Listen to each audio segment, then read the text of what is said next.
Welcome to Financial Repression Authority's Roundtable Insight, where the best fund managers, economists, and industry leaders discuss the key investment issues and challenges in the current macroeconomic environment. Welcome, everybody, to FRA's Roundtable Insight. Bienvenidos a todos. Soy Richard Bonulli, el CEO de Cedar Gold.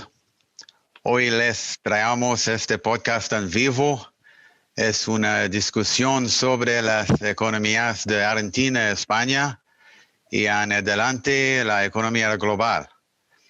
Nuestro moderador Alejandro Tagliavini. Aquí está Alejandro. Please go ahead, Alejandro. Bueno, muchas gracias. ¿Cómo está el clima en Toronto, Richard?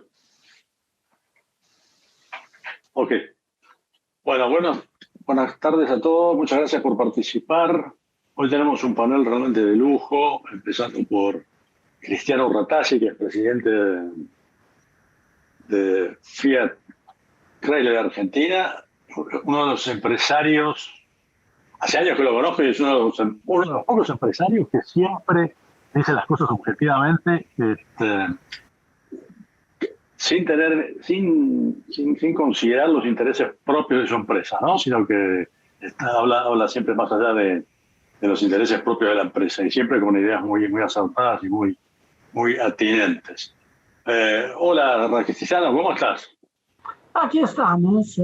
Por suerte todavía no me echaron, porque hace años que tenemos esta situación. Bueno, sí. Contanos un poquito cómo ves la situación global del mundo con todo este tema de la pandemia, la economía post-pandemia, y un poquito cómo ves la Argentina, que está pasando por momentos difíciles, ¿no? Yo estuve en Italia, ahora volví, ahora estoy en Argentina. Sí. Creo que Argentina tiene más problemas que el resto del mundo. Yo veo que en Italia todos están tratando de ver cómo ayudar el sector que crea producción, eficiencia, competitividad, que es el sector privado. También el gobierno quiere que todos vuelvan a trabajar, que la vida vuelva a ser lo más normal posible, que los aviones vuelvan a volar, que los colegios empiecen de vuelta a tener situación de presencia. Y cuando hay un foco hay que intervenir en el foco. Primero, uno de los más fuertes de su último periodo en Italia fue el Billionaire y Sardegna, los vacacionistas de Sardegna, que volvieron muchos infectados, jóvenes bailando juntos en el Billionaire. Pero yo veo que, primero, ahí mueren 4, 5, 6 personas por día. Por lo tanto, no entiendo, ahora que volví a Argentina, que estamos todavía 300, 400 personas por día que mueren en Argentina, que hoy es más de lo que muere en Brasil, que mueren 200. No entiendo bien qué está pasando en Argentina, qué está pasando a todos, y después de un principio que parecía virtuoso, terminó en un final no tan virtuoso. Evidentemente el principio fue: nosotros tenemos científicos y no CEOs. A mí me pareció una frase rara. Evidentemente los científicos no supieron cómo organizar la cosa para que hubiera lo menos muertos posible. Los CEO son justamente organizadores de grupos, no tienen especialidad alguna, aunque pueden tenerlo, pueden ser Nobel de algo, pero tienen la sensación de cómo organizar las cosas y los equipos para que se vea un problema. Evidentemente los científicos no es su especialidad. Su especialidad es curar algo específico, pero no es arreglar la cuestión del país. Y veo el mundo que lentamente va creciendo, va a empezar, todos están volviendo en recorte. Todas las cosas salen en recorte y hay bajas mayores, menores. Es difícil saberlo, pero en Estados Unidos se habla de una baja de 6 y una recuperación del 4 el año que viene o 5. Europa de las 7-8% de baja y una recuperación también del 5-6 el año que viene. Todos están viendo que durante el año que viene hay una recuperación y se volverá al mismo nivel en el 22. Eso es como veo. Argentina va a tardar más, tiene 13% de baja y las previsiones, sí, si son 5 ya son optimistas. Sí. Y quizás Suecia haya hecho un plan mucho mejor, ¿no? Que quizás deberíamos haber imitado a Suecia, ¿o no? Bueno, Suecia han muerto 1.200, algo así, personas. Y la primera entrada fue, nosotros hacemos la cosa mejor que Suecia y estamos a 22.000 muertos. Y Suecia nunca cerró su economía, mantuvo abierto casi todo. Hubo solo distanciamiento físico y algo de barbijo y Suecia creo que cayó solo 3,5% y ahora repunta, no tiene la misma caída que el resto del mundo. Por lo tanto, viendo a posteriori, no lo hizo mal Suecia. Sí, lo hizo bastante bien, en realidad. No destruyeron la economía y salieron para adelante. Y sí, es verdad, no tenemos vuelos, estamos bastante encerrados, tenemos un cepo importante. Esto perjudica mucho a todas las industrias, ¿no? Me imagino, todo de no poder viajar, del cepo y todas estas cosas, ¿no? Está complicando mucho la producción. Perjudica el mundo. Es divertido porque por eso el único país que sigue después de 6 meses en cuarentena es Argentina. El único país en el cual no hay vuelos es Argentina. Y ahora, justamente en función de eso, por eso tengo algún optimismo, todos están empezando a decir, bueno, ¿y los colegios por qué no empiezan de vuelta? Y hasta ayer se decía, no, ¿para qué colegio? Ahora todo se empieza a decir, me parecía bien para Argentina empezar a tener colegios presenciales donde se pueda. Y hasta ahora se habló mucho, qué opulente, qué buena que es Buenos Aires, pero tenemos que nivelar Buenos Aires para abajo hacia lo que se llama neopobreza, en vez que neoliberalismo a la neopobreza, que es nivelar hacia abajo, hacia lo que es los alrededores de Buenos Aires, donde la pobreza es mucho más alta, pero diría que ahora empieza a haber un grupo importante en Argentina que quiere nivelar Argentina hacia arriba, hacia la riqueza, no hacia la pobreza.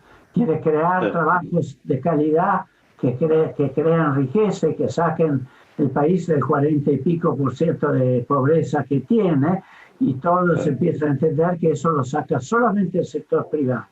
El sector público hace limosna, ayuda a algunos y tiene que ayudar a la gente de menores recursos, pero crear trabajo el sector público no, crear limosna. Sí, y decime, los empresarios, los industriales y los inversores en general tienen buen diálogo con el gobierno en estos momentos o están como cortados. No sé, algunos sí, algunos no, nadie sabe bien exactamente qué está pasando. Evidentemente, últimamente se ha visto un cambio. Solo en la política macro de Venezuela se está viendo algún tipo de cambio. Ahora condenando a Venezuela, hasta ayer Venezuela, Maduro era un ídolo, ahora empieza a no serlo más. Pero son cosas de la última semana. Obviamente la banca es complicada, el Banco Central verdaderamente está quedando sin reservas, toda la cuestión de brechas, cepos y todo, nunca crearon riqueza en una economía. Entonces hay que ver cómo reestructurar un día. Sí. Bueno, ahora te vamos a hacer algunas preguntas, pero ahora le voy a pedir a Daniel Lacalle que nos cuente un poquito sobre... Bueno, Daniel Lacalle, por si no lo conocen, es un economista español. No sé, supongo, Daniel, que sabés que estás considerado entre el octavo economista más influyente del mundo. ¿Sabías eso, no? Que estoy mirando una lista publicada por Wackinter, donde te ponen los 100 top economistas famosos e influyentes a nivel mundial, y tú estás en el octavo lugar. Felicitaciones por eso. Además me consta, porque te sigo tu trabajo, me consta que realmente te lo mereces. Daniel, contanos un poquito cómo ves la economía global después de la post-pandemia y la economía de Europa en particular, ¿no? A mí lo que me llama muchísimo la atención es que no haya inflación con tanta emisión monetaria descontrolada y con tanto en los niveles de deuda en niveles récord, ¿no? ¿Cómo lo ves esto, Daniel? Contame un poquito. Bien, muchas gracias, por supuesto, y qué honor estar con vosotros. La economía mundial ahora mismo se está englobando todos los problemas de la economía mundial bajo el paraguas del COVID-19. Pero muchos de los problemas de la economía mundial ya existían antes del COVID-19, como comentábamos hace solo unos segundos en el caso de Argentina, ¿no? Que los problemas económicos ya eran muy evidentes y muy graves antes. Entonces, ¿qué es lo que ha ocurrido? Lo que ha ocurrido es que hemos tenido el efecto depresor absolutamente grave en las economías en donde se ha tomado la decisión equivocada. Mencionabais ahora mismo como muchos países no lo han hecho, pero en los países en los que se ha tomado la decisión equivocada de los confinamientos políticos, lo que ha terminado ocurriendo es que el impacto económico ha sido muchísimo mayor a lo que se esperaba. Por lo tanto, una vez que se ha llevado a cabo la reapertura de muchas economías, ¿qué es lo que nos encontramos? Nos encontramos que economías como Corea del Sur, Taiwán, Singapur, mucho más cercanas a China y al brote inicial de coronavirus, van a caer mucho menos en Producto Interior Bruto en 2020, recuperarse mucho más rápido y además con muchos menos muertos y muchos menos incidencia del COVID-19 sin confinamientos. En el caso de Europa es muy evidente esa misma divergencia. Los países que han llevado a cabo confinamientos completamente mal organizados, como ha sido el caso de España, van a tener una caída absolutamente desconocida en la historia de la economía reciente y una recuperación más lenta. ¿Por qué? Porque solamente a un burócrata se le ocurre la idea de que el cierre completo de la economía durante 2 o 3 meses no tiene efectos a medio y largo plazo. Entonces, la situación que estábamos comentando antes es muy importante para diferenciar cómo se están recuperando las economías, ¿de acuerdo? Si nosotros vemos a nivel global, las economías que se están recuperando más rápido son aquellas que no han llevado a cabo confinamiento y las que han tomado la decisión no de elegir esa falsa disyuntiva entre economía y vidas, que es falso, sino economía y vidas, ¿no? Preservar el tejido productivo y fortalecer la gestión de la pandemia con protocolos sencillos pero no represivos. Entonces, ahora mismo la economía de la eurozona se encuentra con 2 velocidades. Vemos, por ejemplo, como Alemania se está recuperando con cierta fortaleza, y sin embargo, países como España están muy por detrás y además están recuperando peor, ¿verdad? En el caso es muy interesante la pregunta que tú nos acabas de hacer, diciendo, bueno, ¿y por qué no tienen inflación, no? Primero... Con tanta emisión, ¿no? Récord. Claro, emisión récord, pero recordemos qué tipo de emisión se necesita hacer para que la inflación se desboque, ¿no? Para que nos hagamos una idea... Siempre el Banco Central de Argentina aumenta la masa monetaria alrededor de 7 veces y media más rápido que el Banco Central Europeo o que la Reserva Federal. Es decir, aunque es verdad que se está aumentando mucho el balance de los bancos centrales, no está generando inflación por 2 razones. Uno, los bancos centrales están básicamente como monedas de reserva, el euro y el dólar, están básicamente generando inflación donde en los activos de riesgo. Es verdad que no hay inflación en los precios, pero donde hay una enorme inflación es en los bonos soberanos. Hoy en día, a pesar de la enorme deuda, los gobiernos de los países de las monedas de reserva se financian a tipos negativos y tienen el coste de la deuda a mínimos históricos. Eso es inflación, es inflación de activos financieros. Pero por otro lado se está generando otro problema que es el de el cálculo de la inflación. los bancos centrales nos dicen no hay inflación, mientras, y no es ninguna sorpresa, en Francia, Alemania, en muchos países de la eurozona, en España, se estaban dando ya en 2019 protestas por el aumento del coste de la vida. Entonces, ¿qué es lo que ocurre? Pues que el cálculo del IPC, del CPI, del índice de precios al consumo, reduce la inflación, pero los ciudadanos, las familias, la notan mucho más, ¿no?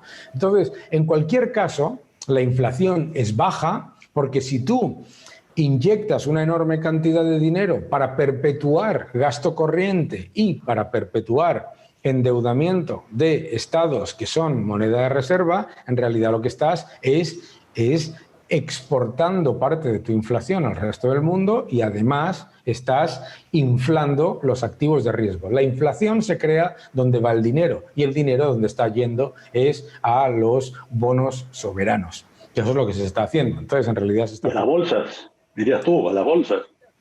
En el caso de Estados Unidos, las bolsas. En el caso de Europa, las bolsas no tanto. ¿Por qué? Fundamentalmente porque el mecanismo de transmisión de la política monetaria no es igual en Estados Unidos que en Europa, ¿verdad? Entonces, lo que nos encontramos es una caída de las economías muy fuerte y una recuperación que de momento está siendo lenta y sobre todo con una menor creación de empleo de lo que se esperaba. El empleo se ha destruido muy rápidamente, pero se tarda más en recuperar. Y en el caso de Latinoamérica tenemos una evidencia absolutamente alucinante y clarísima de las economías más cerradas y más intervenidas teniendo un desempeño muchísimo peor, tanto en el 2020 como en la recuperación, comparado con las economías más libres y más abiertas. Entonces, en general, lo que podemos hablar es de una recuperación lenta, una recuperación muy endeudada y, desde luego, con mucho más lenta recuperación de la productividad y del empleo. Sí, ahora, yendo a los mercados bursátiles y a Estados Unidos, tú sabes que ahora vienen las elecciones en Estados Unidos que son... tiene derivaciones en todo el mundo, ¿no? Que es sumamente importante. Al principio los mercados, tú sabes que estaban, los mercados, las bolsas, sobre todo Wall Street, era muy pro-Trump. Sí. Entre otras cosas porque Biden ha prometido que va a aumentar los impuestos corporativos. Sí. Del 21% al 28%, entre otros aumentos. Así que Wall Street al principio estaba preocupada por esto y hubo en algún momento una amague de bajar, ¿no? Estas bolsas que están un poco infladas por tanta emisión monetaria, en algún momento hubo una amague de bajar. Pero luego los operadores es como que empezaron, la diferencia en estos momentos con Biden es del 10%, es muy grande, o sea que debería ganar Biden. Ante ese panorama, los operadores empezaron a buscar argumentos, o empezaron a buscar ideas, creatividad para que sus clientes, los inversores, no se escaparan. Entonces ahora el argumento, y por esto Wall Street continuó subiendo, es que si bien la suba de impuestos en principio va a significar un impacto, los estímulos que prometen aprobar los demócratas contrarrestarían este aumento de impuestos, ¿no? O sea... Yo creo que, hombre, como tú bien dices, los operadores, bancos de inversión, intentan buscar un argumento, digamos, positivo para continuar dando comprar, ¿no? Yo creo que eso es siempre ocurre, ¿no? Lo hemos visto en muchísimos casos, ¿verdad? Recordad cómo antes de las elecciones anteriores los operadores decían que si ganaba Clinton iba a ser buenísimo para la bolsa, porque esperaban que ganase Clinton en las encuestas. Después, cuando ganó Trump, dijeron que también iba a ser buenísimo para la bolsa. Entonces eso me recuerda a un chiste de cuando yo estaba en el mercado, que un broker se encuentra a un cliente y le dice, te tengo que vender una idea muy buena porque creo que esto va a subir, esta acción que te estoy recomendando va a subir un 200%, ¿no? Y el cliente le dice, acabo de venir del consejo de administración de esa acción y va a caer un 100%. Y le dijo, me parece una idea, ¿no? Entonces, lo que quiero decir es que la bolsa ahora mismo está funcionando más en línea con las recompras de acciones por parte de los componentes más poderosos del S&P 500 que por las noticias de quién va a ganar las elecciones o no. En términos reales, en términos claros, el estímulo que promete Biden de gasto no de ninguna manera compensaría el impacto negativo de la subida de impuestos. Eso está claro, eso lo sabemos y lo sabemos por la Unión Europea en el 2009 y por el Plan Juncker y también por la lentísima recuperación que se llevó a cabo en la administración Obama. Pero lo que es cierto es que en el debate entre Biden y Trump, Biden presentó una cara mucho más market friendly. Dijo que no estaba a favor del Green Deal, a pesar de que se lo repitió varias veces Donald Trump. Dijo que no estaba a favor de llevar a cabo una reversión de todas las bajadas de impuestos, sino solamente y a medio plazo tocar algún impuesto. En realidad, Biden cambió mucho su mensaje con respecto a las expectativas radicales que se habían presentado antes. Y por el lado de Trump también pasó que los anuncios también fueron, digamos, distintos, ¿no? Entonces, la bolsa ahora mismo está funcionando en base a, además lo vemos cada día, ¿no? Cuando hay una noticia de que va a haber un nuevo estímulo, sube la bolsa. Cuando hay una noticia de que los demócratas y los republicanos no acuerdan, entonces baja la bolsa. Pero el elemento clave que diferencia el comportamiento de la bolsa norteamericana con respecto a por ejemplo, la bolsa europea, que lleva un performance francamente malo este año, son las recompras de acciones. Las empresas norteamericanas recompran acciones, las europeas no. ¿Y qué? ¿Sabes? Acá estoy leyendo a Egon von Hayes, no sé si lo conoces tú, que maneja Matterhorn Asset Management. Sí. Es la bóveda de oro más importante que hay en el mundo. Él dice que la emisión monetaria sube de manera vertical como nunca y dice que el oro va a llegar a $10.000 la onza. Me parece un poco como exagerado, ¿no? ¿Cómo ves tú esto? Bueno, el cálculo que hace él es ¿qué precio tendría que tener el oro si lo trasladamos el ratio masa monetaria oro en cuanto a, digamos, qué precio tiene que tener el oro para que el oro que hay en el mundo equivalga al valor de la masa monetaria. La masa monetaria global es alrededor de 82 trillones norteamericanos de dólares, pues entonces el oro para reflejar el valor de esa masa monetaria tendría que subir a unos $10.000. En mi opinión, ese no es un cálculo correcto, porque no es una correlación 1 a 1 y nunca lo ha sido. En mi opinión, el oro tiene un potencial muy importante. Nosotros estamos muy positivos en el oro como activo descorrelacionado y como activo, además, que te permite protegerte ante un entorno muy difícil monetario y económico, pero yo creo que el potencial de revalorización es más lento y más cercano a los $2.500, $2.900. Bueno, muy bien, muy bien. Bueno, muchas gracias.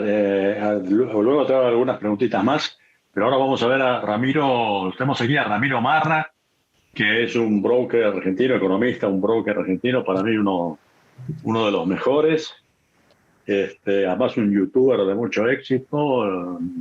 La verdad es que tiene ideas económicas muy divertidas, muy interesantes, muy buenas y además dichas siempre con mucho tino, Así que es un placer tenerlo a Ramiro hoy acá. Y Ramiro, contanos un poquito cómo ves ¿Cómo ves los mercados financieros, sobre todo en Argentina? ¿Cómo ves que va a evolucionar todo esto?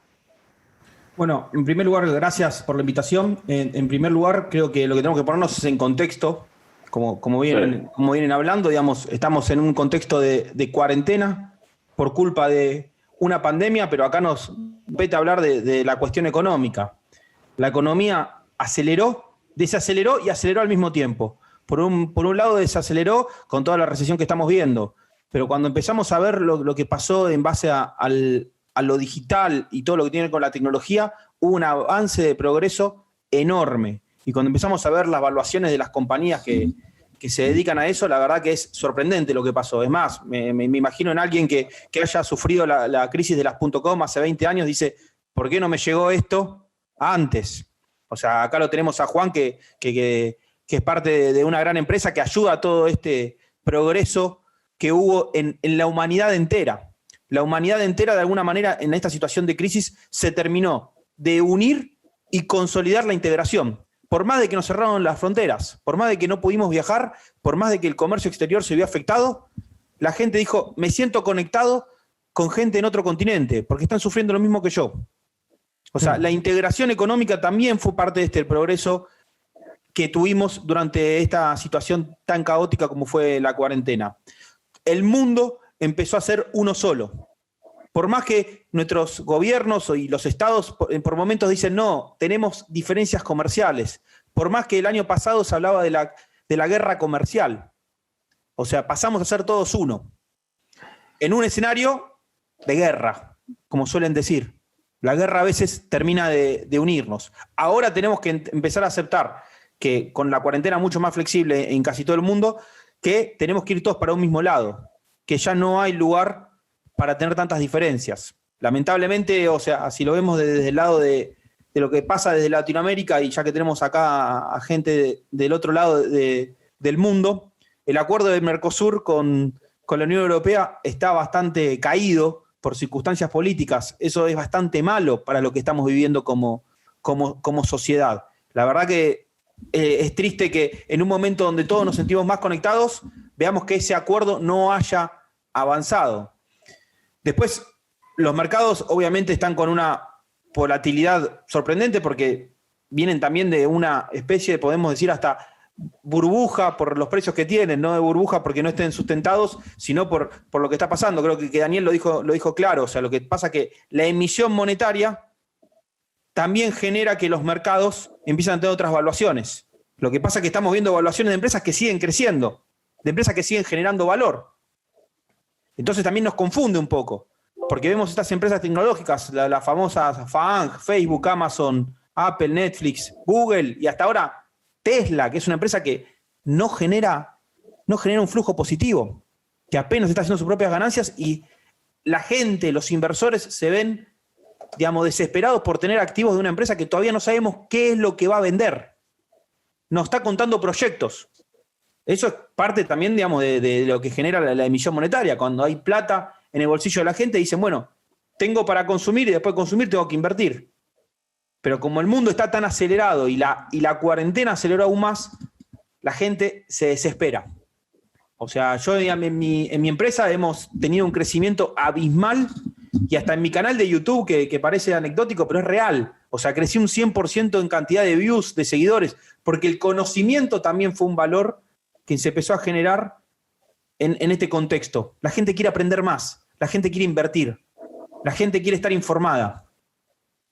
¿Por qué? Porque la cuarentena los puso en alerta. Dijeron, no es todo ocio, tenemos que desarrollarnos como sociedad.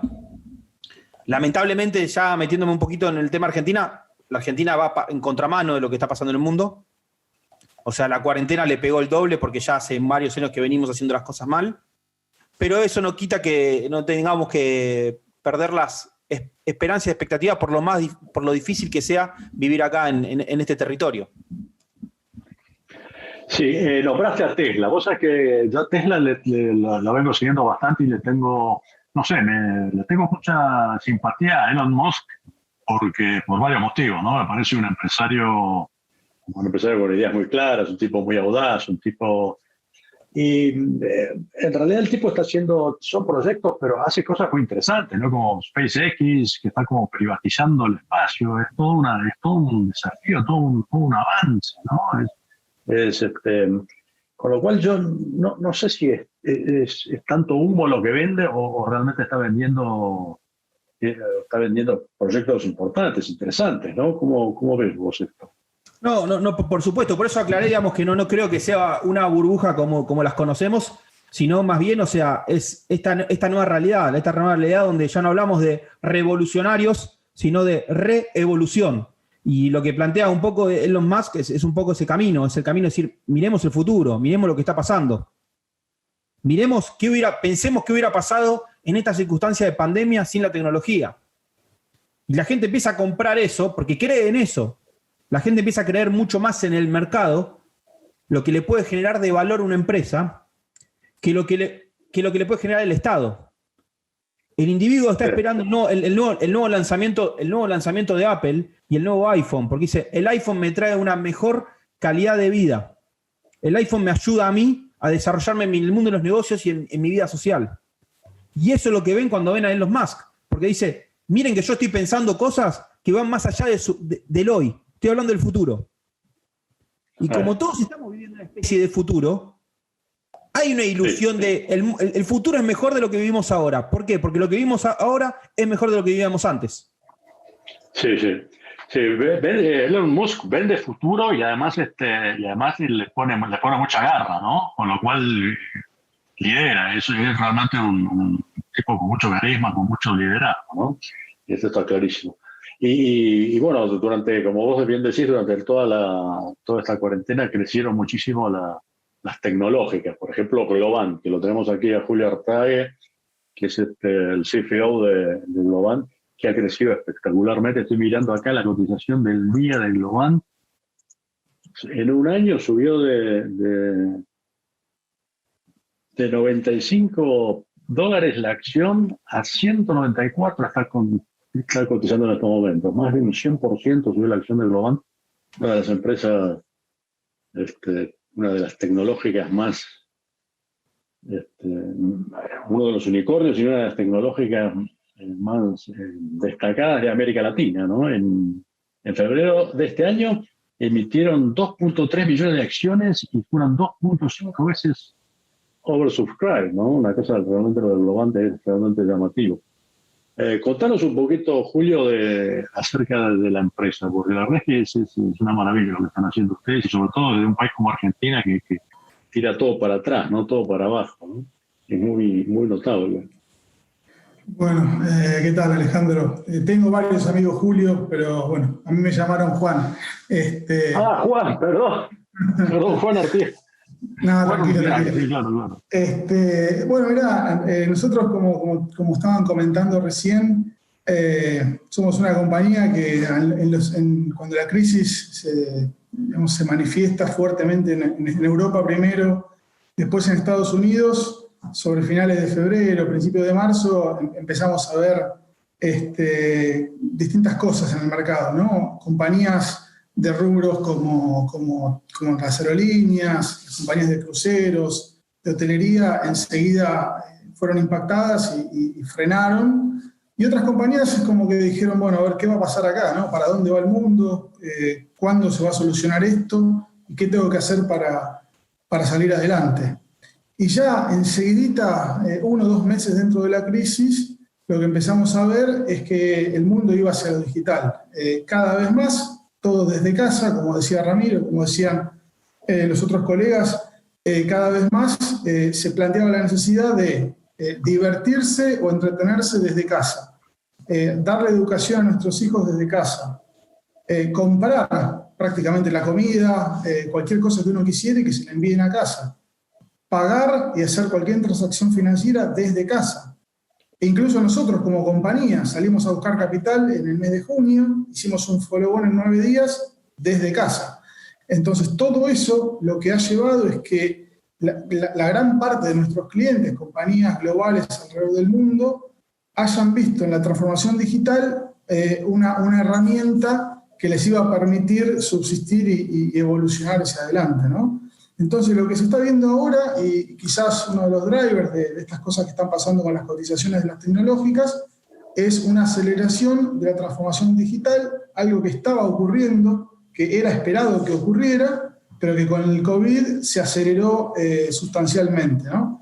Y clientes que quizás, o compañías que estaban evaluando determinadas acciones, hoy se dan cuenta de que tienen que hacer todo eso en tiempo récord. ¿Por qué? Porque si no, las compañías digitales de San Francisco, de Londres, de Israel, etcétera, se van a llevar adelante un montón de compañías, se van a llevar puestas, como decimos en Argentina, un montón de compañías.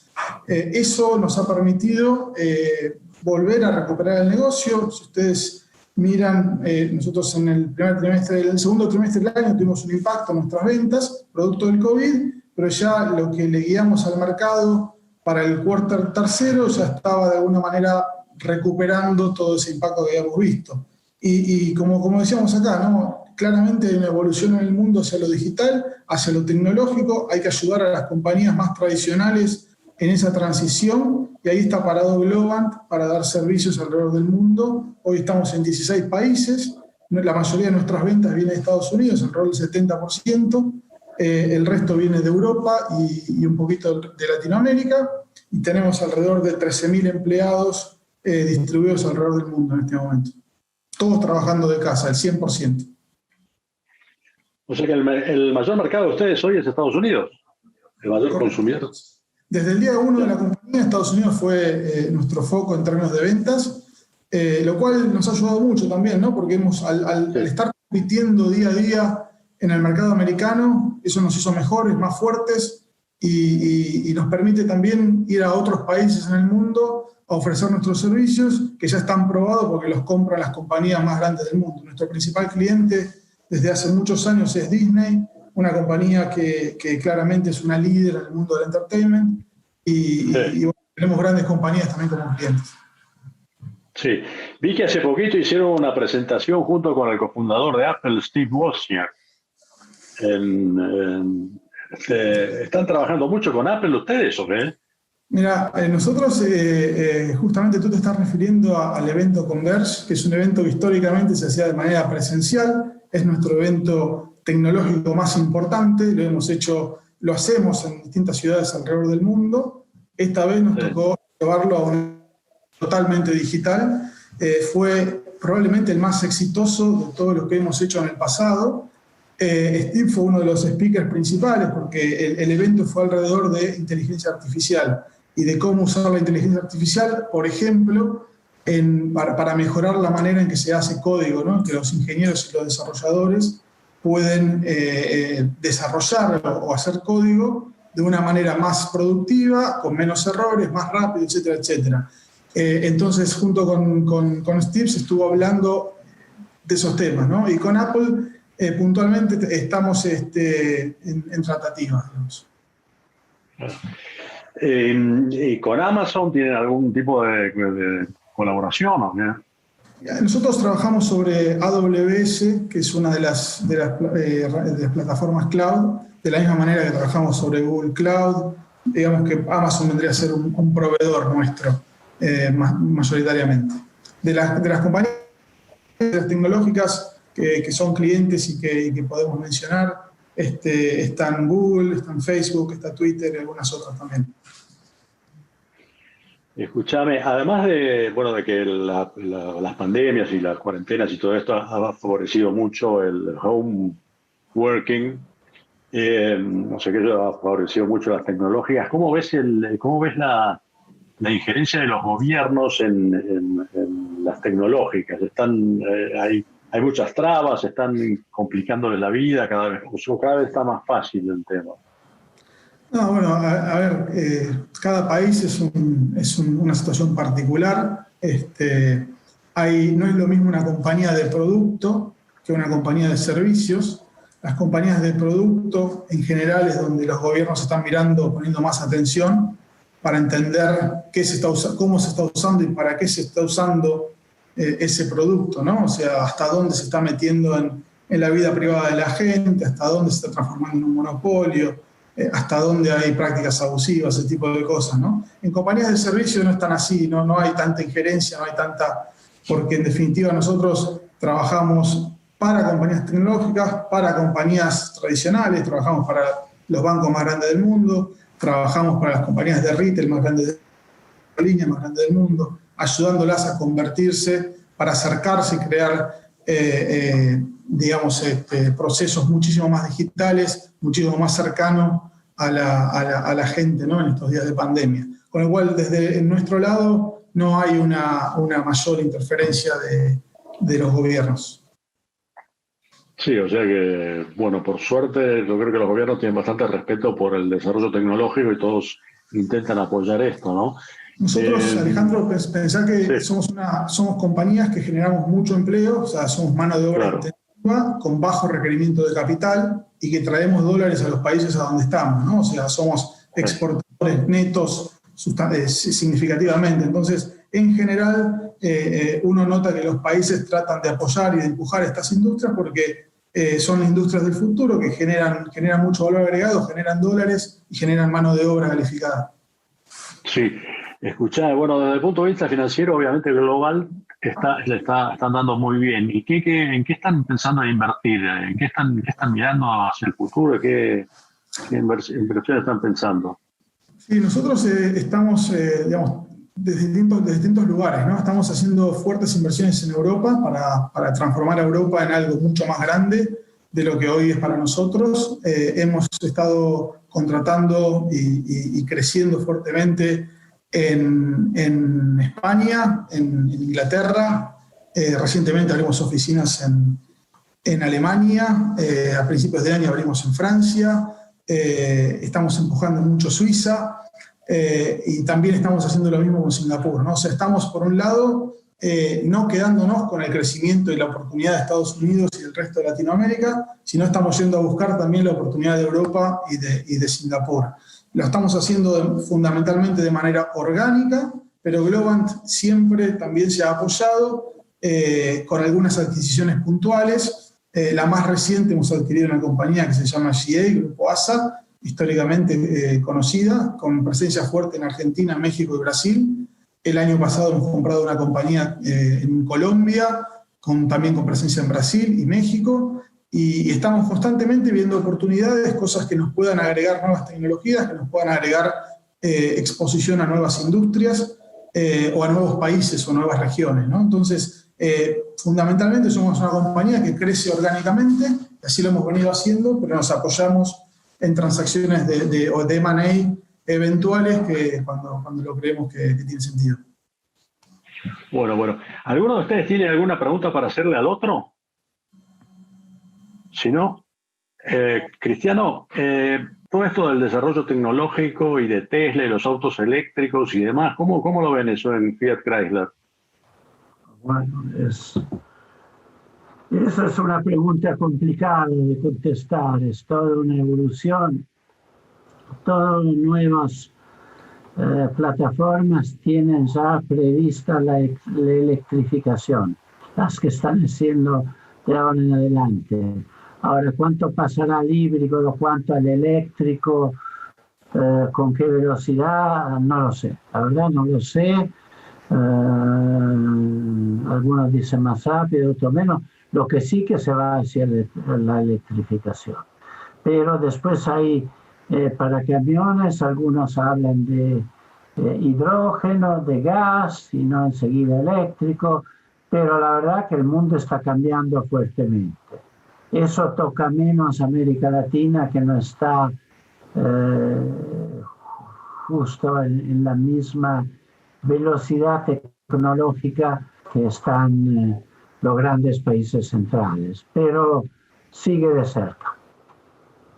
Sí, muy bien. Daniel, ¿estás ahí o...? Estoy... Sí. Vale. Oye, ¿qué me dices tú? Porque has escuchado que Globant está intentando expandirse en Europa, ¿no? ¿Cómo ves esto tú, las tecnológicas? Globant es como decía, una de las unicornios, no sé si tú las conoces, es una de los unicornios más importantes de América. Es una de las unicornios más importantes de América Latina, una tecnológica, una de las más importantes de América Latina, proveedora de software a muchas empresas. Como decía recién, a Disney es uno de los principales clientes. han crecido muchísimo, la acción se ha más que duplicado en el último año y hoy tiene un valor de mercado de casi 8.000 millones de dólares. Y están, como decía, intentando, como explicaba recién Juan, intentando entrar, hacer de Europa un mercado mucho más importante, sobre todo en España, ¿no? ¿Cómo ves tú esto de la A mí me parece, digitalización? Sí. a mí me parece que estamos viviendo una época en la que nos estamos dando cuenta que aquello que nos parecía extremadamente caro, la tecnología, en realidad no es tan caro y en realidad es mucho más valioso, y aquello que nos parecía extremadamente barato es mucho menos valioso y mucho menos utilizado. Y si vas, por ejemplo, yo creo que uno de los elementos más fáciles de dibujar este escenario es cómo los valores bursátiles denominados, entre comillas, value, están a valoraciones mínimas de la historia, mientras que los denominados growth, tecnología en particular, están a valoraciones máximas. Eso no es una burbuja, eso es un cambio de paradigma.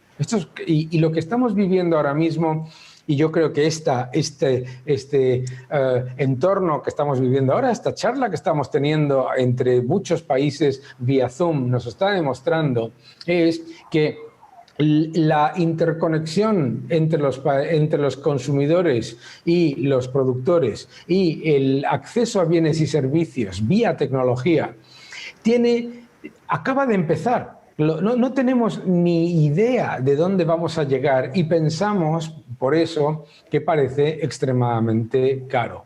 Yo creo que hay dos factores, uno a favor y otro que no en contra, pero sí que de freno de la tecnología.